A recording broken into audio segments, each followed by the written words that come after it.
भारत और रूस की दोस्ती अब सिर्फ कूटनीतिक नहीं बल्कि बदलते हुए वर्ल्ड पावर सेंटर की कहानी है। तेल से लेकर न्यूक्लियर पावर प्लांट तक, ट्रेड से लेकर टूरिज्म तक, दोनों देश 2030 तक $100 बिलियन का बिजनेस टारगेट सेट कर चुके हैं। और अब इसी बीच ट्रंप के टैरिफ प्रेशर का गुब्बारा एक बार फिर पिचका, क्योंकि मोदी पुतिन पार्टनरशिप के सामने न तो दबाव चला और ना ही कोई धमकी चली। भारत इस यात्रा में रूस के साथ कंधे से कंधा मिलाकर चलने के लिए पूरी तरह से तैयार है।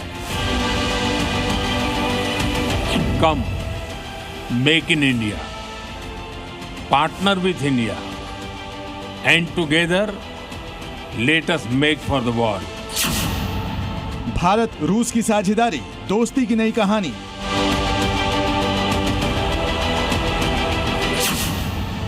मोदी पुतिन का दम, ट्रंप टैरिफ बेदम।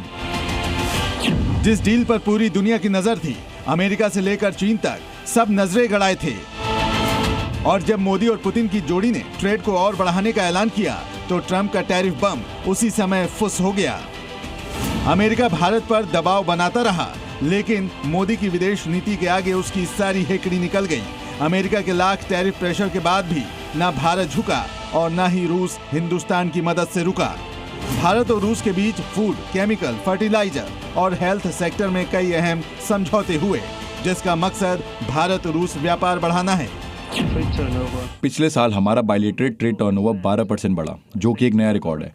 हम अब भी उम्मीद कर रहे हैं कि इस साल का ट्रेड एग्रीमेंट भी उसी शानदार लेवल पर बना रहेगा। रूस ने पावर सेक्टर में भारत की मदद की अपनी प्रतिबद्धता दोहराई है। यह कुर्नुकुलम न्यूक्लियर पावर प्लांट तमिलनाडु में है। ये भारत का नहीं बल्कि एशिया के सबसे बड़े न्यूक्लियर प्रोजेक्ट्स में से एक है। इस प्लांट में कुल 6 रिएक्टर बनाए जा रहे हैं। हर रिएक्टर 1000 मेगावाट बिजली पैदा करेगा, यानी पूरा प्रोजेक्ट तैयार होने पर यहाँ से 6000 मेगावाट बिजली मिलेगी, जिसमें से 3 रिएक्टर पहले ही भारत के एनर्जी नेटवर्क से जुड़ चुके हैं। बाकी 3 रिएक्टर का काम भी तेजी से हो रहा है। हम कुंडनकुलम में भारत का सबसे बड़ा न्यूक्लियर पावर प्लांट बनाने के लिए एक फ्लैगशिप प्रोजेक्ट चला रहे हैं। 6 रिएक्टर यूनिट में से 2 पहले से ही ग्रिड से जुड़ चुके हैं, जबकि 4 और बन रहे हैं। इस प्लांट को पूरी कैपेसिटी से चलाने से भारत के एनर्जी जरूरतों में बड़ा योगदान मिलेगा, जिससे इंडस्ट्रीज और घरों को सस्ती और साफ बिजली मिलेगी। भारत न्यूक्लियर एनर्जी में अपना दायरा फैलाना चाहता है और इस काम में रूस भारत का बड़ा साझेदार बन सकता है। खासकर दक्षिण भारत का कुर्नुकुलम न्यूक्लियर पावर प्लांट बेहद खास है, क्योंकि इसकी वजह भी समझ लीजिए। यह प्रोजेक्ट खास क्यों? इससे भारत को क्लीन एनर्जी मिलेगी, कोयले पर निर्भरता कम होगी, दक्षिण भारत के राज्यों में बिजली की उपलब्धता बढ़ेगी।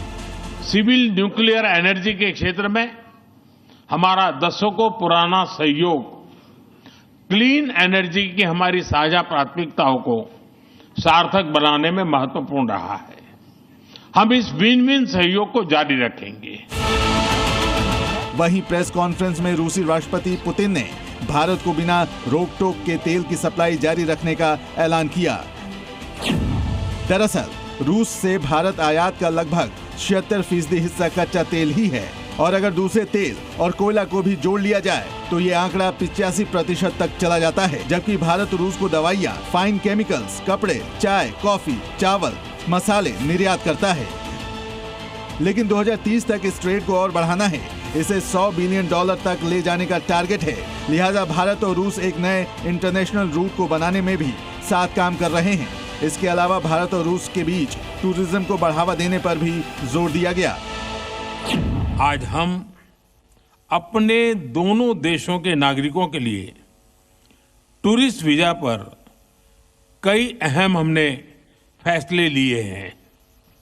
इससे दोनों देशों के बीच टूरिज्म को बढ़ावा मिलेगा, टूर ऑपरेटर्स के लिए नए बिजनेस अपॉर्चुनिटीज बनेगी और रोजगार के नए अवसर खुलेंगे। यानी भारत और रूस दोनों ही व्यापार में आगे बढ़ रहे हैं और ट्रंप के तमाम टैरिफ वाली धमकी को नजरअंदाज भी कर रहे हैं। ब्यूरो रिपोर्ट, जी मीडिया।